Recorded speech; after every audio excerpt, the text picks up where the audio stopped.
begin this presentation, we would first like to thank the hosts of this competition, San Diego State University, and to the panel of judges for providing us this opportunity to participate and collaborate. First, we will be discussing our solution to the EcoVadis business case through what we call our strategic combination of leveraging AI and human capabilities for optimal performance. Our team is the Core 4. My name is Maya Correll. My name is Martin Goba. My name is Nina Grogan. My name is William Theodoropoulos, and we will first be taking it off with our recommendation. So our recommendation for EcoVadis is to invest in AI technology, reposition their market strategy, have the EVS team focus more on consulting and assessment with clients, and open up a pilot program within their France office in Paris. And going into a little bit further in what EcoVadis does is they provide a sustainability rating service for companies worldwide. They base these ratings off of a company's impact on environment, labor rights, and ethics and sustainable procurement impact. They also combine technology with corporate social responsibility expertise to produce these reliable ratings. And their mission statement is to provide the world's most trusted sustainability ratings, enabling all businesses to reduce risk, drive performance, and improve environmental and social outcomes. And now, even going a little bit further into EcoVadis, we wrote up a SWOT analysis on them. One of their key strengths was they have a good mix of tech and personal analysts that fulfill these rating requirements and produce these very reliable ratings. They have a lot of opportunity. They're in a market that's they're in a niche market. There's not many competitors, and the human interaction within the rating process is also huge because you're not just getting something that's all technology based. You're getting a little human insight from it. And we'll move on to weaknesses now. Because they're in a niche market, they manage so many companies. And this market is kind of expanding, so they're having a lot of trouble retaining analysts and keeping analysts within the company, which kind of pours into threats because of all these competitors that are now entering the market because technology and AI is becoming so important and it's evolving a lot. A lot of these analysts are looking for new opportunities, and they're going to these startup companies and other companies that have a lot of potential. So now to get into some of our research, as Will was mentioning, we first wanted to look at some competitors of EcoVadis. So EcoVadis did begin in an immature market with very few competitors, and they remained in the middle ground of on-site audits and self-declared surveys.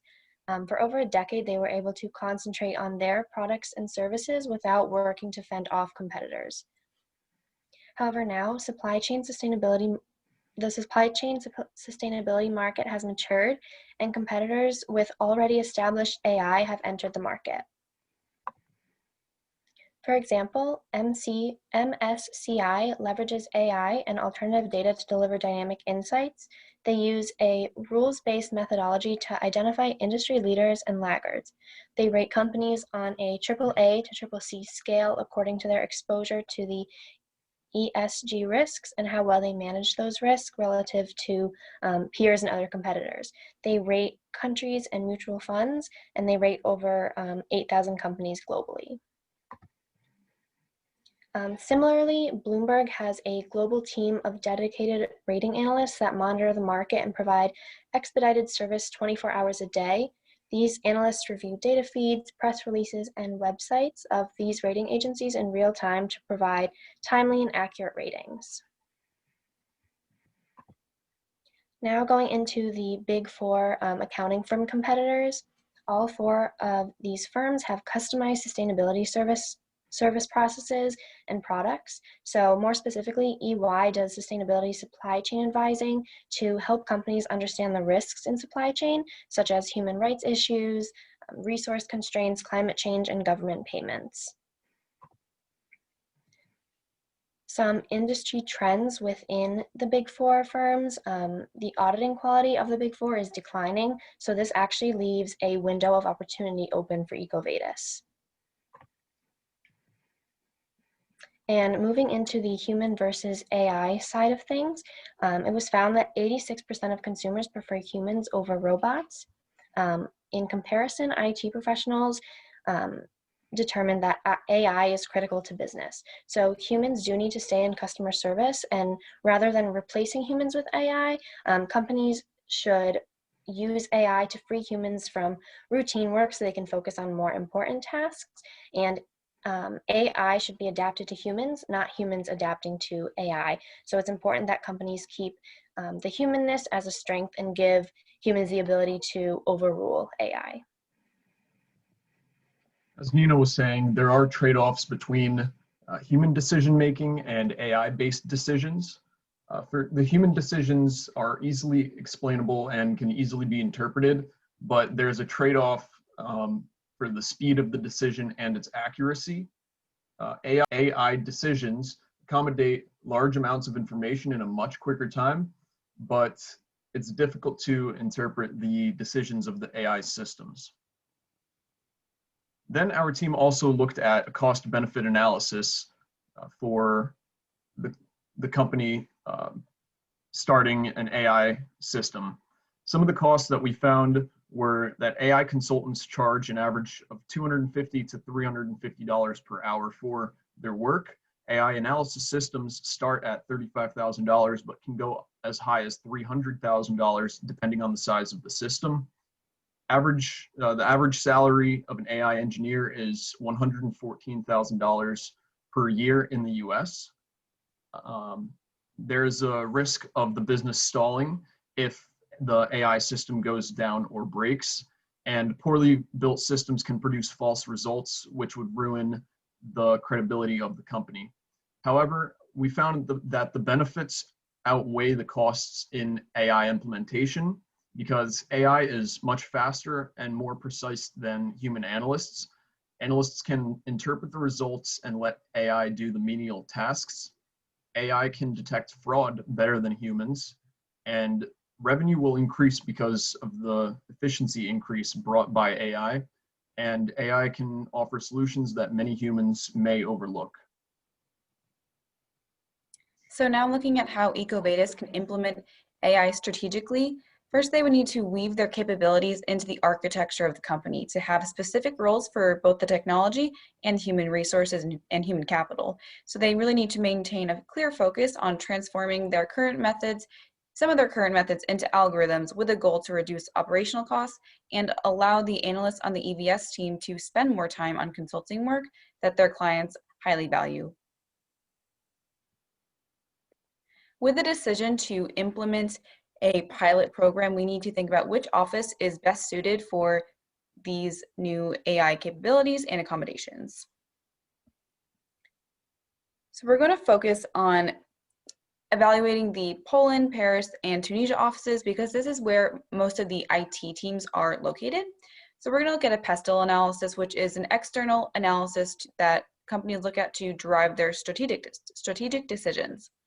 So some key metrics on Poland with the Warsaw office is that there is low risk for corruption in this country. They do have a strong GDP growth, and they do have a weak performance in innovation in the technology sector, which could be a hindrance for implementing AI technology. And some key metrics on Tunisia, where in the capital Tunis, the office is located.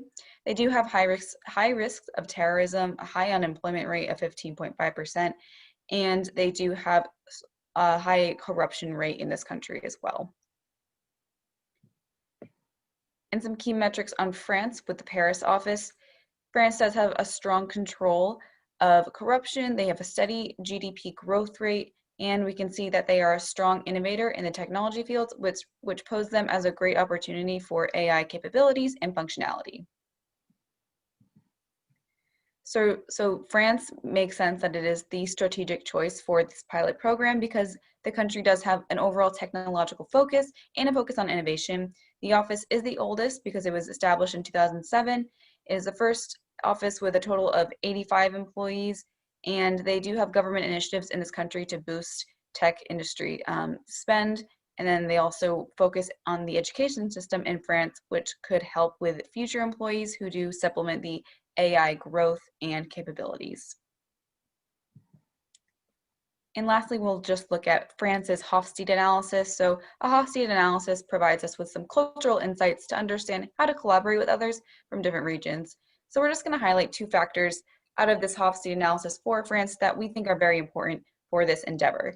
So the first one being uncertainty avoidance, which measures the extent to which members of a culture feel threatened by an ambiguous or unknown situation. So pretty much, do they want to take risks? And because France scores high at 86 on this measure, it implies that they do want to avoid surprises at all costs in business, which means that they value structure and planning and want to know all the necessary information before they begin on a business endeavor such as this. They also care strongly about long-term orientation, which shows how a society prioritizes its past and its traditions when it's considering the future. So they are a very pragmatic culture, and they value the long-term impact of their current business choices and endeavors. We're going to finish our presentation by once again bringing in our recommendations. So our recommendation for EcoVadis would be to invest in AI technology, to reposition their marketing strategy. So they would replace human interpretations in the scorecard with new AI-based algorithms. However, they would still retain human interpretations of assessments. The EVS team should focus more on consulting and assessment of the AI interpretation. And we recommend starting a program in Paris because Paris is the best equipped office for such a program. A general timeline of the stages of implementation would be stage 1, launching an AI department in France, asking analysts to move to France to work as AI analysts and train the new analysts with AI engineers so that they could work best with the AI system. Stage 2 would be to let the AI system process supporting documents so that analysts can interpret the results and then benchmark the AI performance to other locations' performances. And in stage 3, use AI to expand into other segments, such as the food supply chain market, and analysts can interpret the findings and offer consultation based off of the findings. Thank you.